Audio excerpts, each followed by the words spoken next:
And I am very interested in your policies on diversification and also how you concentrate your investments. And I've studied your annual reports going back a good number of years, and there's been years where you had a lot of stocks in your marketable equitable securities portfolio, and there was one year where you only had 3 in 1987. So I have 2 questions.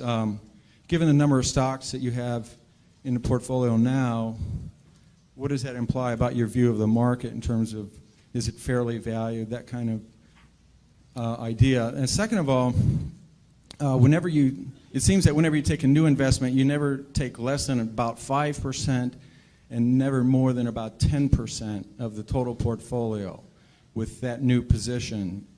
And I wanted to see if I'm correct about that. Yeah, well, on the second point, that really isn't correct. We have positions which you don't even see because we only listed the ones above 600 million in the last report, and obviously those are all smaller positions. Sometimes that's because they're smaller companies and we couldn't get that much money in. Sometimes it's because the prices moved up after we bought them. And sometimes it's because we may be selling the position down even. But so there's nothing magic. We like to put a lot of money in things that we feel strongly about, and that gets back to the diversification question. We think diversification is, as practiced generally, makes very little sense for anyone that knows what they're doing.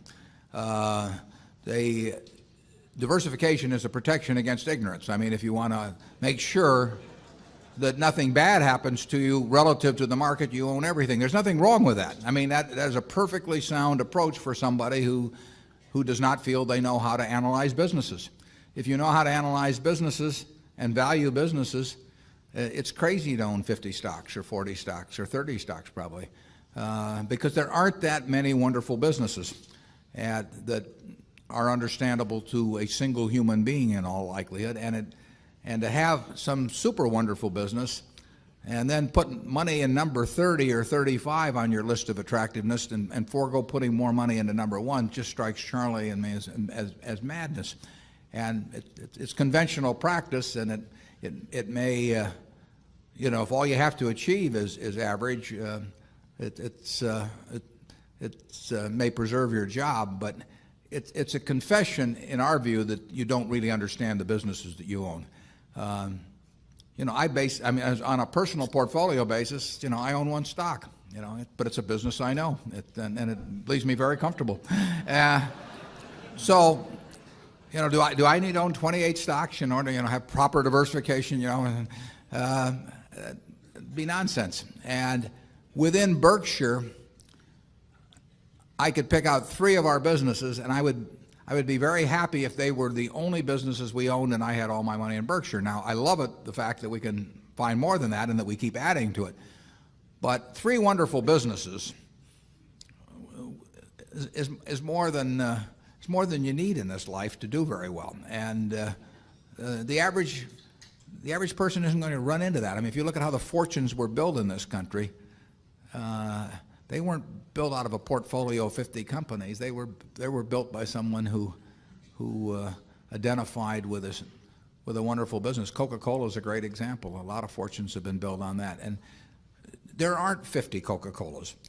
There aren't 20. If there were, it'd be fine. We could all go out and diversify like crazy among that group and get results that would be equal to owning the really wonderful one. But you're not going to find it. And the truth is, you don't need it. I mean, if you have a really wonderful business, is very well protected against the vicissitudes of the economy over time and the competition. I mean, we're talking about businesses that are resistant to effective competition, and 3 of those will be better than 100 average businesses. And they'll be safer, incidentally. I mean, there is less risk in owning 3 easy to identify wonderful businesses than there is in owning 50 well-known big businesses. And it's amazing what has been taught over the years in finance classes about that. But I can assure you that I would rather pick, if I had to bet the next 30 years on the fortunes of my family that would be dependent upon the income from a given group of businesses, I would rather pick 3 businesses from those we own than own a diversified group of 50. Charlie? Yeah, what he's saying is that much of what is taught in modern corporate finance courses is twaddle.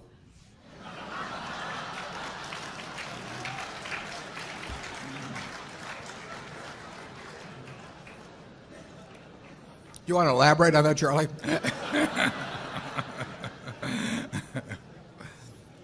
You cannot believe this stuff. I mean, it's modern portfolio theory, and it has no utility. I mean, it will tell you how to do average, but I think anybody can figure out how to do average in 5th grade. I mean, it's just not that difficult, and it's elaborate, and there's lots of little Greek letters and all kinds of things to make you feel that you're in the big leagues, but there is no value added. I have great difficulty with it because I am something of a student of dementia, and I have We hang around a lot together. and I can ordinarily classify dementia, on some theory structure of models, but the modern portfolio theory, it involves a type of dementia I just can't even classify. No. Something very strange is going on. Yeah. If you find 3 wonderful businesses in your life, you'll get very rich, and if you understand them, bad things aren't going to happen to those 3. I mean, that's the characteristic of it. By the way, maybe that's the reason there's so much dementia. If you believe what Warren said, you could teach the whole course in about a week. Yeah.